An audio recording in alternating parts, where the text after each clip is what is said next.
tere, häid jõule. On jõulud kätte jõudnud täna aastal 2025 aasta. Meil on paar päeva jäänud jõulupeadeni ja täna soovitakse juba seda kõike samust, mida me soovisime ja vanasta lõppu ka juba soovime ja kõike muud paremat, kõike rõõmu ja küünlasära ja häid kingitusi ja salmi lugemisi, kõike soovime teile täna siin meil.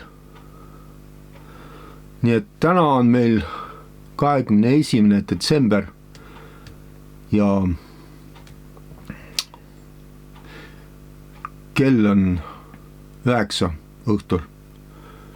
Meil on ilusad jõulusäras, elektriküünlad, jõuluehted, kõik üleval. Me plaanime veel panna üht-teist veel ülesse midagi laedat, nii et kõike seda me tahame teile internetis, Facebookis siin praegu jagada, pärast poole veel filmime veel neid üle siin kõik asju, aga praegu läheme Skype'i ja seda kõnet me üles ei lae. Okei. Hetkeline paus.